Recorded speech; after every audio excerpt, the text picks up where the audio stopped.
පින්නතුනි අද ධර්මදේශනාවෙන් දේශනා කරන්න බලාපොරොත්තු වුණේ අග්‍ර උපස්ථායක ආනන්දයන් වහන්සේ පිළිබඳව. අපේ බුදුරජාණන් වහන්සේගේ අග්‍ර උපස්ථායකයන් වහන්සේ. අපේ ශාසනයේ අති සුවිශේෂී කාර්යභාරයක් සම්පූර්ණ කරපු මහරහතන් වහන්සේ නමක්. ලෞතුරා බුදුරජාණන් වහන්සේ ලෝක සත්වයා කෙරෙහි අනුකම්පාවෙන් යම් කාර්යයක් කළාද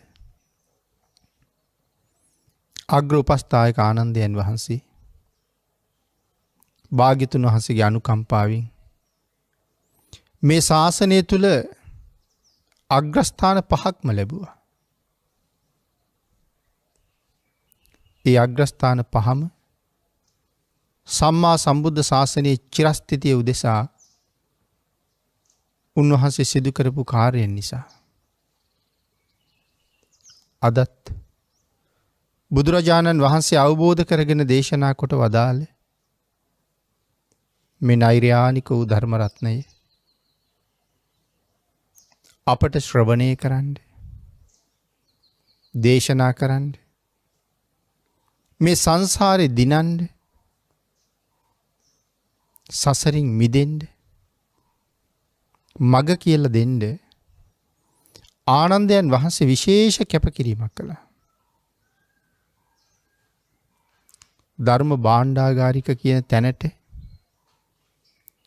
උන්වහන්සේ එන්නේ සසර කරගත්ත අසීමාන්තික කුසල ශක්තියක් නිසා. භාග්‍යතුන් වහන්සේ දේශනා කරපු ධර්මය ගබඩා කරගෙන හිටියා. පින්නතුනි සුළු පටු ශක්තියක්ද? ඒ මුළු ධර්මස්කන්ධයේ මේ විදිහට දරා ගන්නවා කියන කාරණාව. ඒ වගේ මහ සුවිශේෂී චරිතයක් තමයි අග්‍ර උපස්ථායක ආනන්ද මහරහතන් වහන්සේ මේ ශාසනය තුල නිරූපණය කළේ. මේ දේශනාවේදී මේ ශාසනය තුල ආනන්දයන් වහන්සේ හැටියට උන්වහන්සේගේ භූමිකාව පැහැදිලි කරන්න තරම් කාල වේලාව අපට මදි වෙයි. උන්වහන්සේගේ චරිතාපදානය විශේෂයෙන් පාරමී ධර්ම සම්පූර්ණ කරන්න පටන් ගත්ත කාලේ ඉඳලා සාකච්ඡා කරගෙන එනකොට. නමුත් අග්‍ර ඵලයේ ගාවට එනකන් සංසාරේ ආපු හැටි අපි ටිකක් කෙටියෙන් සාකච්ඡා කරමු. පින්නතුනි අපේ බුදුරජාණන් වහන්සේ ලෝකේ පහළ වෙන්න මහා කල්ප ලක්ෂයකට කලින් මේ ලෝකේ පහළ වෙච්ච බුදුරජාණන් වහන්සේ පියුමතුරා බුදුරජාණන් වහන්සේ. පියුමතුරා බුදුරජාණන් වහන්සේගේ තාත්තා නන්ද මහරජුරු. අම්මා සුමේධා දේවිය.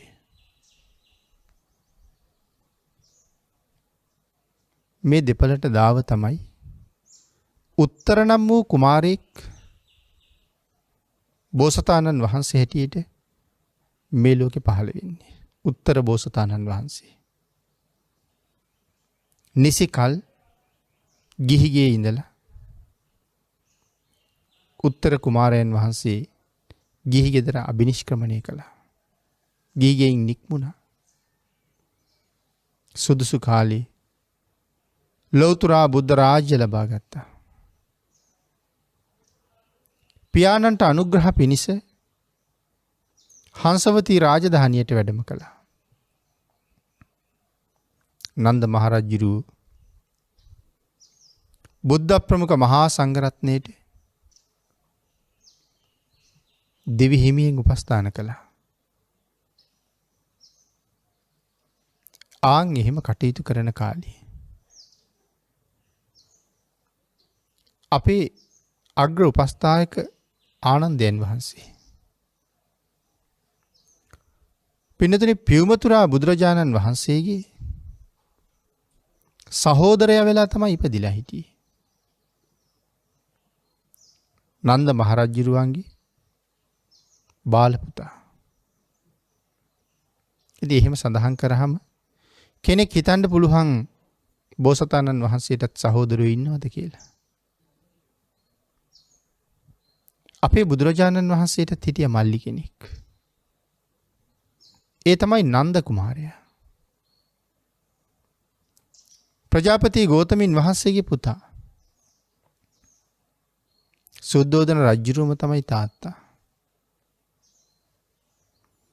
ආන් ඒ වගේ තමයි නන්ද මහරජුරුවන්ගේම පුතා. නමුත් සුමේදා දේවියගේ කුසෙන් නෙමෙයි ඉපදුනේ. එකම තාත්තගේ පුත්තු තමයි බෝසතාණන් වහන්සේත් සුමන කුමාරයාත්. ඒකයි සහෝදරයා කියලා කිව්වේ. එතකොට උත්තර බුදුරජාණන් වහන්සේගේ සහෝදරයා සුමන තරුණ වයසට ඇවිල්ලා බුදුරජාණන් වහන්සේ දකිනවා. ධර්ම ශ්‍රවණය කරනවා. බොහොම ශ්‍රද්ධාවන්තයි. හංසවති රාජධානියේ ඉඳලා යොදුන් ගානක් ඈත පසල් දනව්වක් සුමන කුමාරයාට බාර කළා රජුරු. එහි රජු බවට පත් කළා. දැන් සුමන කුමාරයා එහි ඉන්නේ. මෙහෙම රාජ්‍ය කරගෙන යන කාලෙක මේ පසල් දනව්වේ කැරැල්ලක් ඇති වුණා. සුමන කුමාරයා තාත්තට පණිවිඩයක් එවනවා. රාජ්‍යයේ කැරැල්ලක් ඇති වුණා පියතුමනි කියලා. මහරජුරු පණිවිඩයක් යවනවා. ඔබේ රාජ්‍යයේ කැරැල්ලක් ඇති වුණාම ඒක මට කියන්න නම් මං ඔබ රජ කෙරුවේ යොහි කියලා. එහෙනම් ඔබේ ප්‍රදේශයේ ඇතිවෙච්ච කැරැල්ල ඔබ සංසිඳවන්න ඕනේ. ඒ අවසරය ලැබුණට පස්සේ කැරලි කෝලාහල සංසිඳෙව්වා. නැවත තමන්ගේ රාජ්‍ය සංසුන් කළා. සුමන කුමාරයා සාමාන්‍යයෙන් තාත්තා දකින්න බොහෝම කැමැත්තෙන් තමයි එන්නේ. ඇවිල්ලා වැඳලා පුදලා බුදුරජාණන් වහන්සේ මුණ ගැහිලා ධර්ම ශ්‍රවණය කරලා තමයි ආපහු යන්නේ. ඉතින් මේ කැරැල්ල සංසිඳවලා තීරණය කළා එහෙනම් තාත්තා බලලෙන්න යන්න කාලේ හොඳයි දැන්. දහසක් පමණ ඇමතිවරුත් එක්ක පිටත් වුණා හංසවතියට එන්න. මේන ගමන් තමන්ගේ ඇමතිවරුන්ට කියනවා දැන් මම තාත්තා බලන්න ගියහම කැරැල්ලත් මර්ධනය කරලා යන්නේ.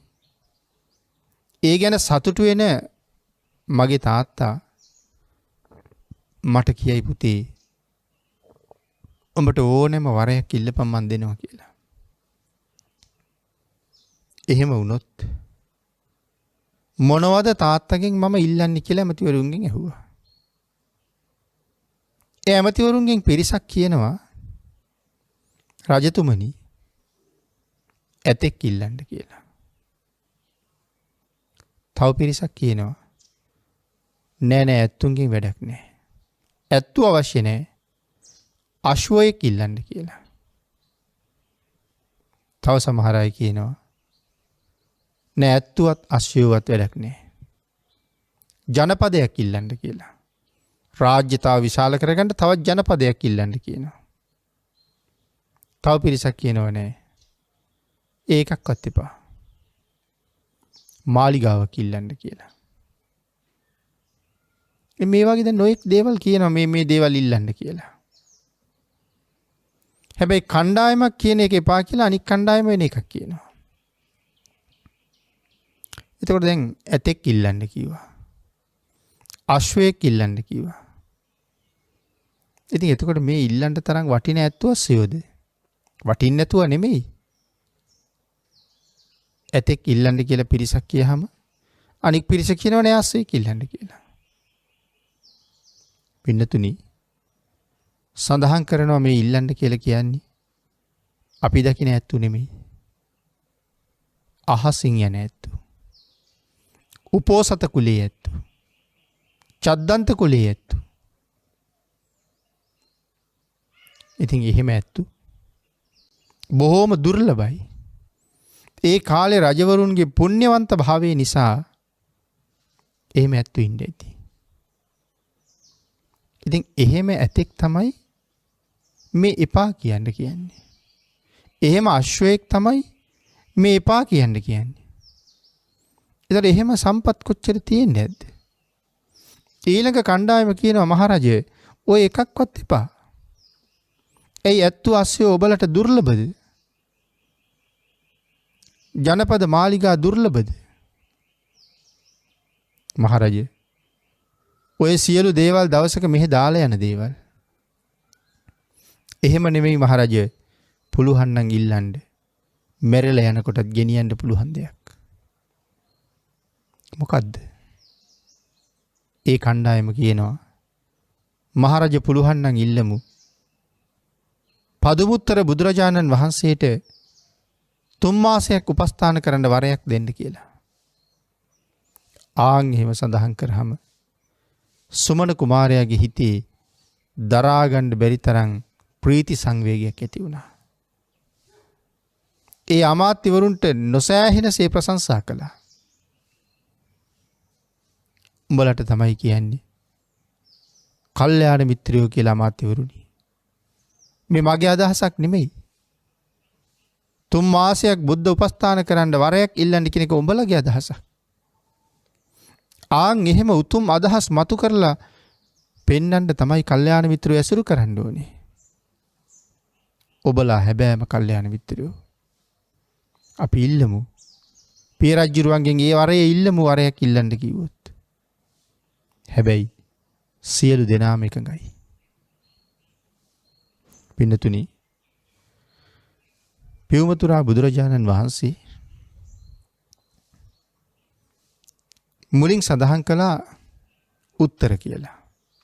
උත්තර කුමාරයා පස්සේනේ පියුමතුරා වෙන්නේ. ඒ කොහොමද උත්තර බුදුරජාණන් වහන්සේට පස්සේ පදුමුත්තර කියන කොටසක් එකතු වෙන්නේ? නැත්නම් පියුමතුරා කියලා කොටසක් එකතු වෙන්නේ? ගිහිගෙන් නික්මිලා යම් දවසක ලෞතුරා සම්මා සම්බුද්ධත්වය උතුම් ජය මහ බෝධීන් වහන්සේ ළඟ වජ්‍රාසනයේ මත වාඩි වෙලා ලැබුවද එසේ ලෞතුරා බුදු බව ලබාගත් භාග්‍යතුන් වහන්සේ යම් දවසක ඒ වජ්‍රාසනයේ මතින් නැගිටලා ඉදිරියට වඩින්න හිතාගෙන මේ මහ පෘථුවියට ශ්‍රී පතුල දිගු කළාද? ආන් එදා ඒ සිරිපතුල පිළිගන්න වජ්‍රාසනයට පහලින් විශාල නෙළුම් මලක් පිපුණා.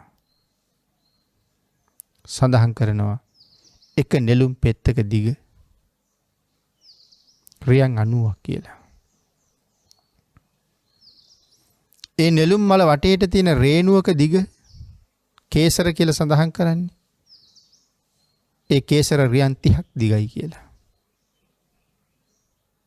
නෙළුම් මලේ කෙමිය තියෙනවා මැද්දේ.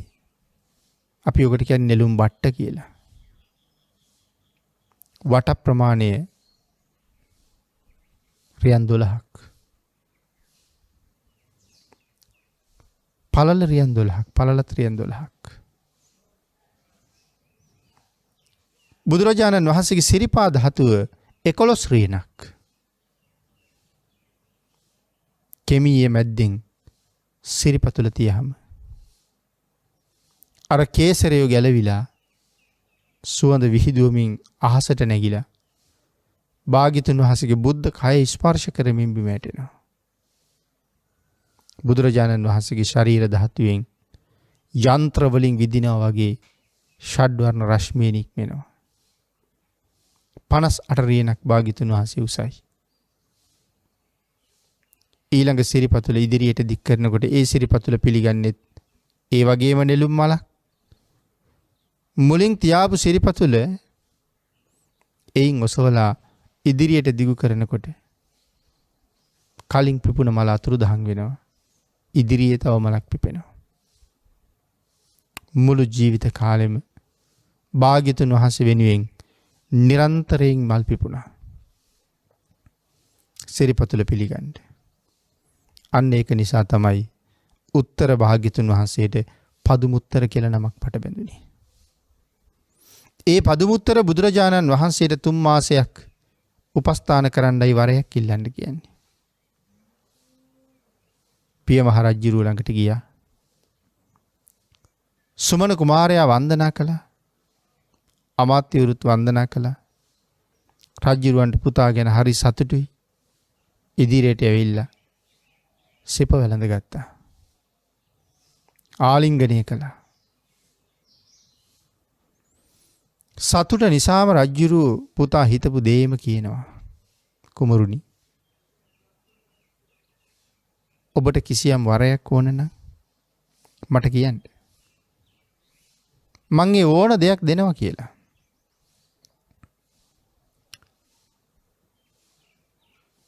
පියුමතුරා සම්මා සම්බුදුරජාණන් වහන්සේට නන්ද රජ්ජුරුවම තමයි තනියමම උපස්ථාන කරන්නේ.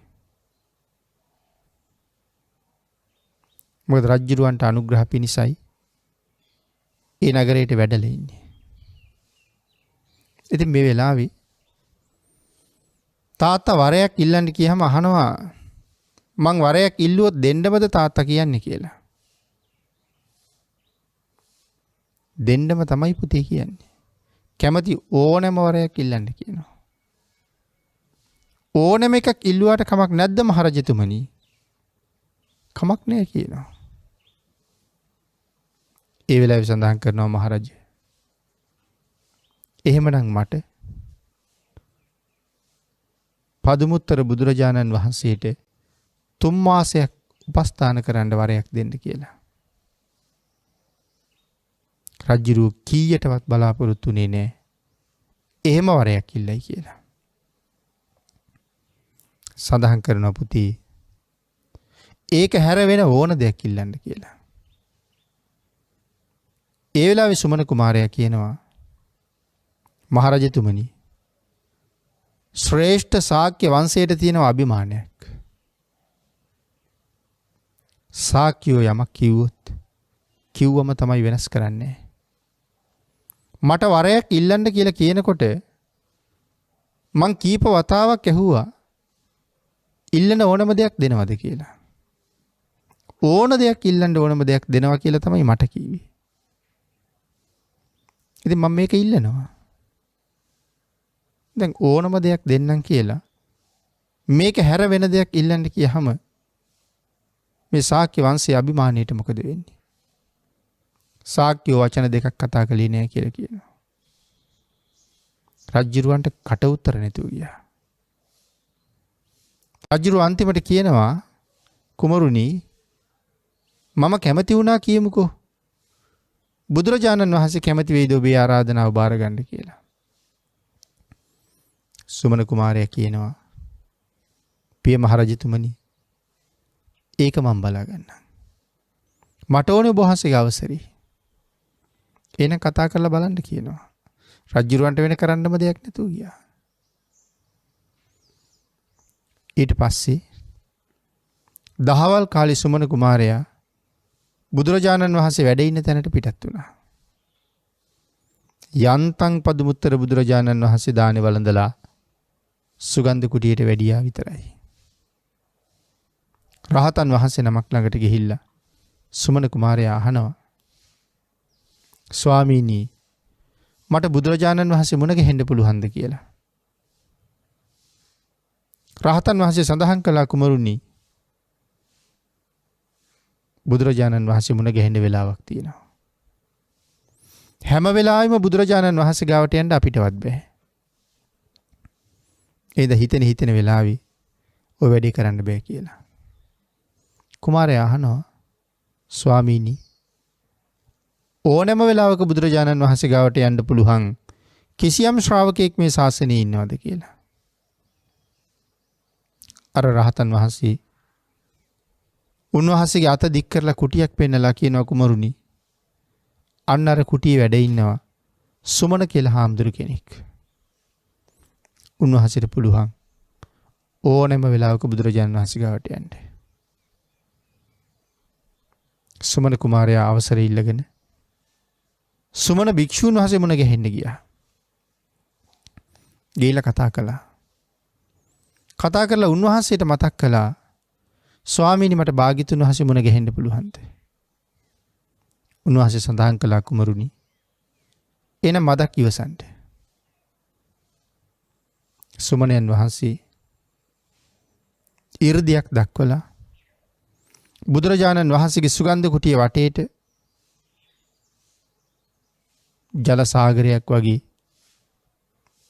මහා ජලස්කන්ධයක් මවලා සුමනයන් වහන්සේ ජලතලයට පිවිසිලා ජලය යටින් කිමිදිලා බුදුරජාණන් වහන්සේගේ සුගන්ධ කුටියේ මැද්දෙන් මතුවුණා. මතුවෙලා බුදුරජාණන් වහන්සේට ආරාධනාවක් කළා ස්වාමීනි රාජකුමාරයා ඇවිල්ලා. ඉතින් මොන රාජකුමාරයාද කියලා කියන්න අවශ්‍ය නැහැ. මෙහෙම විශේෂයෙන් රාජකුමාරයා ඇවිල්ලා කියලා කියන්නේ සුමනමයි එන්න ඇත්තේ. බුදුරජාණන් වහන්සේ සඳහන් කළා සුමන ඔබ ගිහිල්ලා පිරිවනේ ආසනයක් පනවන්න මම සුමන මුණ ගැහෙන්න දෙතෙන්ට එන්නම් කියලා. අග්‍ර ශ්‍රාවකයන් වහන්සේගේ නමත් සුමන කුමාරයාගේ නමත් සුමන.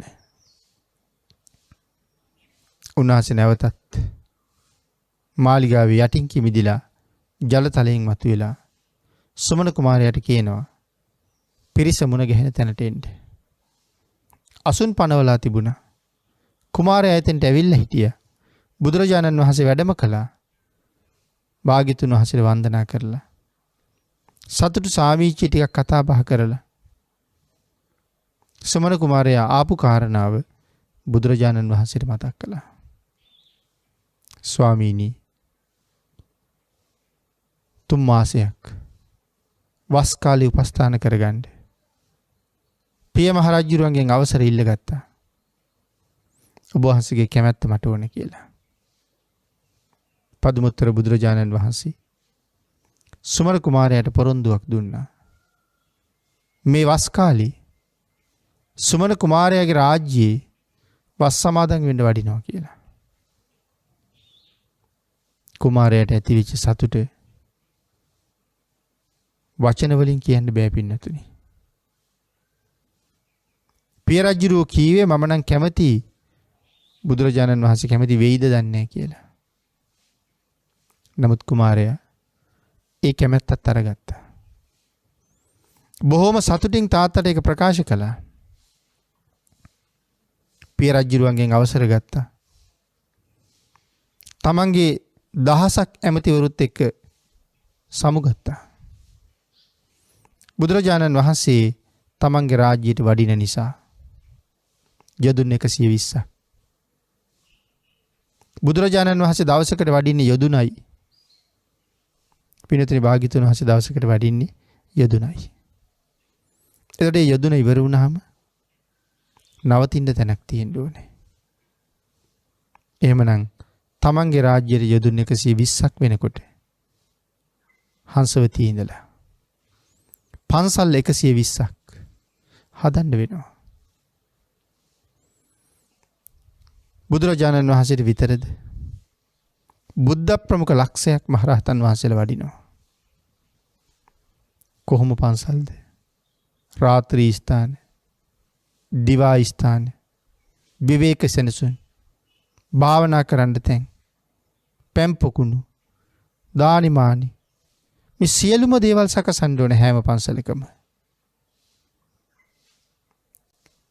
පන්සල් 120ම හදලා සියලු පහසුකම් සලස්වල ගමනට සියල්ල සූදානම්. දවස් 120කට ආසන්න කාලයක් මේ ගමනට ගත වෙනවා. ඒ කියන්නේ මාස 4ක් තරම් කාලයක්. බුදුරජාණන් වහන්සේට කල් වේලාසනින් ආරාධනා කළා. ස්වාමීනි මග පිළියෙල කළා. දැන් වඩිමු කියලා. පියුමතුරා බුදුරජාණන් වහන්සේ ලක්ෂයක් මහා සංඝරත්නයේ පිරිවරාගෙන සුමන කුමාරයාගේ රාජ්‍යයට වැඩම කරන ගමන ආරම්භ කළා. යොදුනෙන් විහාර තනලා තිබුණා. ඊටාම පහසුවෙන් වැඩ ඉන්න පුළුවන් විදිහට නිර්මාණය කරලා තිබුණා. බුදුරජාණන් වහන්සේ භික්ෂු සංඝයාත් එක්ක විවේකීව 4 මාසයක් නිමා වෙනකොට සුමන කුමාරයාගේ රාජ්‍යයට වැඩම කළා.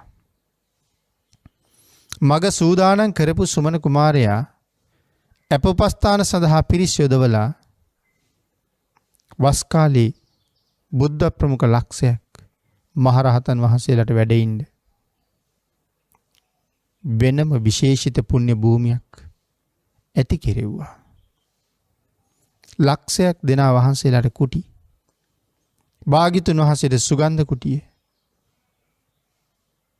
නාන පැන්, පානීය පැන්, භාවනා කරන්න රාත්‍රියේ භාවනා කරන තැන්, දහවල භාවනා කරන තැන්, ධර්ම සාකච්ඡා කරන තැන්, ධර්මය අධ්‍යයනය කරන තැන්, මේ හැම දේවල් වලින්ම සම්පූර්ණයි මේ පිම්බීම. 4 මාසයක් ඉක්මවීමෙන් බුදුරජාණන් වහන්සේ කුමාරයාගේ රාජ්‍යයට වැඩියා. බුදුරජාණන් වහන්සේට පන්සල ආරාම සංකීර්ණයක් පූජා කළා. සුමන කුමාරයා රාජ්‍යයට ආවා. සියලුම රාජාභරණ ගැලෙව්වා. ඔටුන්න ගලවලා පසක තිබ්බා. රාජ ඇඳුම් ආයිත්තන් ටිකත් ගලවලා තිබ්බා.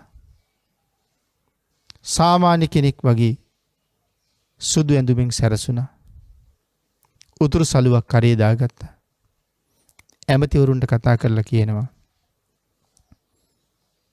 බුදුරජාණන් වහන්සේ වැඩියා. ඒක සියලු දෙනාම දන්නවා. භාග්‍යතුන් වහන්සේ වැඩම කරලා ඉන්න වෙලාවේ තව මොන රජකන්ද ඇමතිවරුනි කැමති කෙනෙක් මේ රාජ්‍ය බලා ගන්න. මේ 3 මාසෙම මගේ ජීවිතේ බුද්ධ උපස්ථානයටයි කැප වෙන්නේ. භාණ්ඩාගාරවල, ගබඩාවල් වල ආහාර පාන ඇති තරම් පුරවලා තියෙනවා. අවශ්‍ය දේවල්. ඒ දේවල් ඇති හැටියට අරගෙන බුද්ධ ප්‍රමුඛ ලක්ෂයක් භික්ෂු මහා සංඝයාට සෑම දවසකම දන් දෙන්න ඕනේ. අමාත්‍යවරුන්ට බාර කළා. රජ්ජුරුව පිටත් වුණා. බුදුරජාණන් වහන්සේගේ අග්‍ර උපස්ථායක සුමනයන් වහන්සේ යම් තැනක වැඩ ඉන්නවද සුමන රජ්ජුරුවොත් ඒ ආසන්නයේ පොඩි කුටියක් හදාගෙන එතන තමයි ඉන්නේ. සුමනයන් වහන්සේගේ බුද්ධ උපස්ථාන කෘත්‍ය බල බල සතුටු වෙමින් උන්වහන්සේ අනුගමනය කරමින් උන්වහන්සේ සමග ඒ කටයුතු වලට යෙදෙමින් රජ්ජුරුව 3 මාසෙම කටයුතු කළා. අපට හොඳ ආදර්ශයක්. සුමන කුමාරයාගේ කියමන අමාත්‍යවරුන්ට කියන භාග්‍යතුන් වහන්සේ වැඩියා. බුදුරජාණන් වහන්සේ වැඩියට පස්සේ මොන රජකන්ද? මට යමක් කරගන්න. මමත් මේ සසරින් මිදෙන්න. මම මේ 3 මාසය රාජ්‍යත් හැරලා බුද්ධ උපස්ථානය කරන්නේ. පින්නතුනි අදත් කියන්න පුළුවන් වෙන්නේ බුදුරජාණන් වහන්සේ වැඩියා කියලා. මේක බුද්ධාන්තරයක්. ඒ බුදුරජාණන් වහන්සේ වැඩම කරපු කල්පය නිසායි පහළ වුණ කාලය නිසායි මේකට බුද්ධාන්තරය කියලා කියන්නේ. එහෙනම් බුදුරජාණන් වහන්සේ වැඩම කළා. අපි මොනවද කරන්නේ? කළ යුතු දේවල් කොච්චරද? නමුත් අපි වෙන වැඩ. කළ යුතු වැඩ පැත්තක අපි වෙන වැඩ. මේක තමයි සංසාරයේ හැටි. ඊතර යන පිරිසට වඩා දුගතියට යන පිරිස වැඩි. සසර දුක් විඳින සත්වයෝ වැඩි. බුද්ධාන්තරයක ලැබිච්ච ශ්‍රේෂ්ඨ මනුස්ස ජීවිතයක් තියෙන වෙලාවේ කොයි තරම් පින් කරගන්න අවස්ථාවද තියෙන්නේ. මට්ට කුණ්ඩලී පේතවත් වී සඳහන් කිරුවා මට්ට කුණ්ඩලී කියන අසාධ්‍ය තත්ත්වයේ හිටපු රෝගී දරුවා බුදුරජාණන් වහන්සේ දැකලා මරණාසන්න වෙලාවේ කායික වේදනාව කොයි තරම් බලවත් වුණත් දසංගිලි එකතු කරලා වචනයෙන් කියන්න බැරි බුද්ධාලම්බන ප්‍රීතියෙන් භාග්‍යතුන් වහන්සේට වන්දනා කළා. ඒ වන්දනාමය කුසලයම ඔහුට සුගතිය උපදින්න හේතු වුණා. එදා වැන්ද වගේම අදත් වැඳලා පින් සිද්ධ කරගන්න පුළුවන් කියන කරුණු ධර්ම දේශනාවල් වල ඕන තරම් පැහැදිලි කරලා තියෙනවා. පින්නතුනි, සුමන රජුරු රාජ්‍ය අත්හැරලා යන්නේ බුද්ධ උපස්ථානෙට. නමුත් අපිට බුද්ධ වන්දනාවට යන්නවත් වෙලාවක් නැහැ. දවසකට වතාවක්වත් බුදුන් වඳින්නේ නැහැ. රූපවාහිනිය ගාව පැය ගාණක් ගත කරන්න පුළුවන්. දුරකථනයත් එක්ක පැය ගාණක් කටයුතු කරන්න පුළුවන්. යාළු මිත්‍රයොත් එක්ක නෑදෑයොත් එක්ක පැය ගණන් කල් මරන්න පුළුවන්. දවසකට විනාඩි 5ක් 10ක්. මේ පැය 24 නෑ බුදුරජාණන් වහන්සේ වෙනුවෙන් වෙන් කරන්න. අපි කොච්චර අවාසනාවන්තද? ශ්‍රද්ධාවන්තයෝ පුණ්‍යවන්තයෝ කොහොම කටයුතු කළාද? ඔබටයි මටයි තියෙන රාජකාරී වලට වඩා රජෙකුට කොච්චර වැඩ තියෙනවද?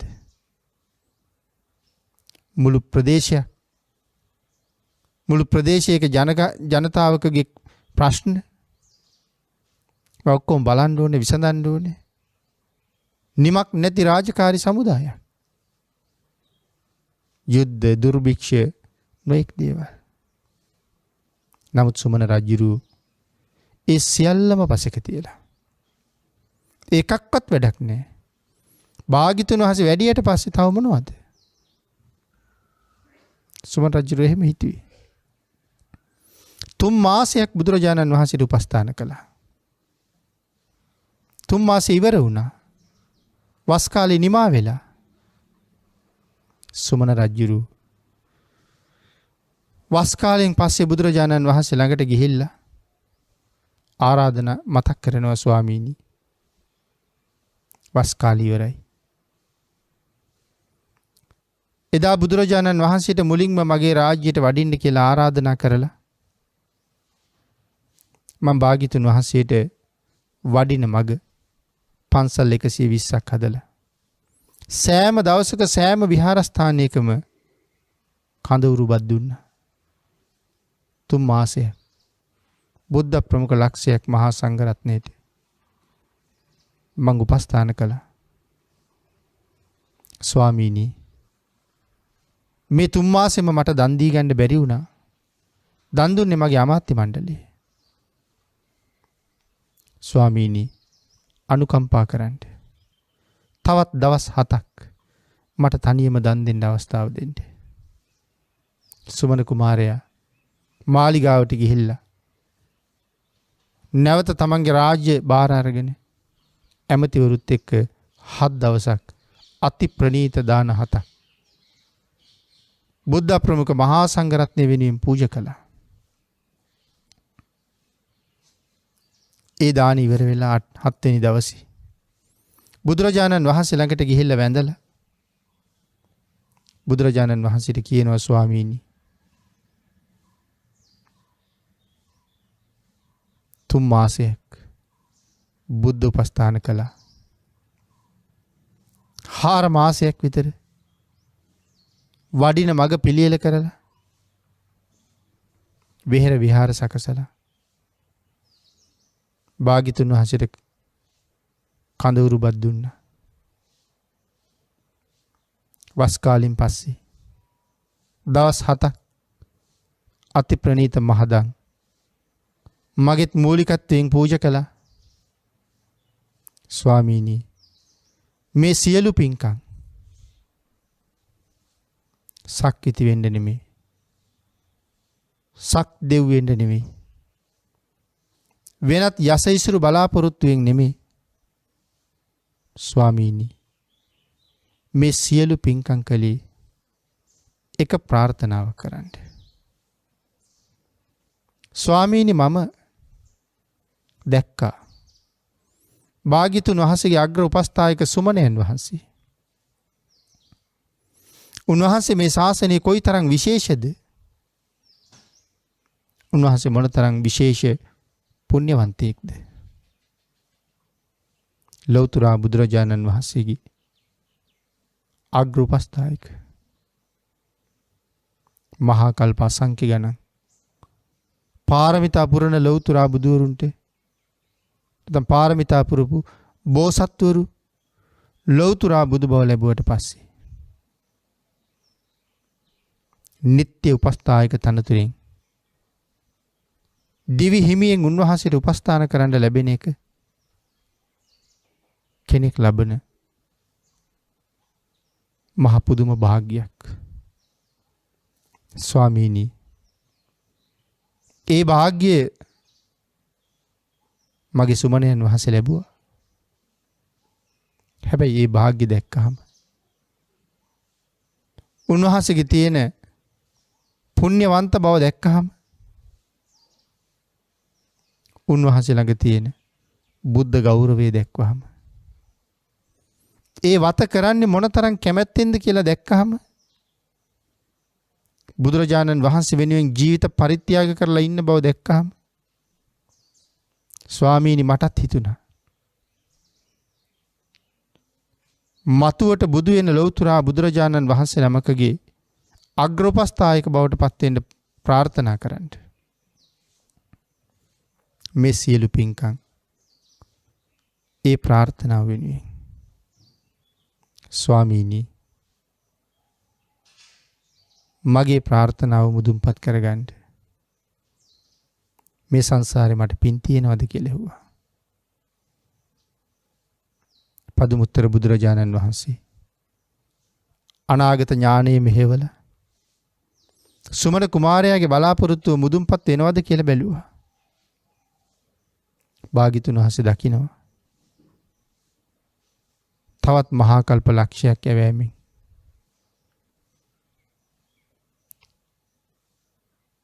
දඹදිව කිඹුල්වත් නුවර සුද්ධෝදන නමින් ඉපදෙන මහරජෙකුට දාව මහා මායානං පුණ්‍යවන්ත මාතෘ ගැබක පහළ වෙන මහ බෝසතාණන් වහන්සේ බෙස්සන්තර නම් මනුස්ස ලෝකේ ආත්ම භාවයක් අවසන් කරලා ලෞතර බුද්ධත්වයේ ලබන්න නැවත මනුලොවට වඩිනකම්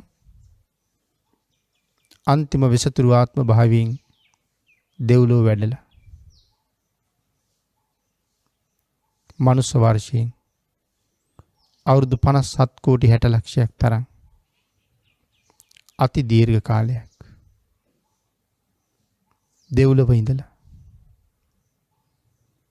සුදුසු කාලේ පංච මහා විලෝකණය කරලා මාතෘ ගර්භයට වැඩම කරලා දස මාසයක් මාතෘ ගර්භයේ වැඩ ඉඳලා සුදුසු කාලේ ධර්මාසනයකින් බහින මහා ධර්ම කතිකෙක් වගේ මවට කිසිම වේදනාවක් නොදී කුමන ආකාරයකින්වත් අපිරිසිදුවක් නැතුව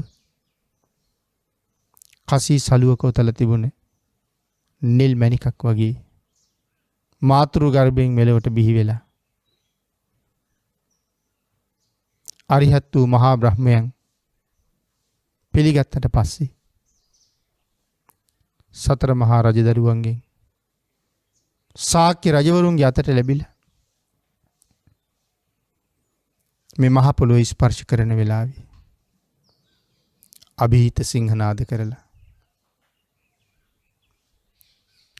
අවුරුදු 29ක් තරම් කාලයක් ගිහි ගෙදර කාමභෝගී ජීවිතයක් ගෙවලා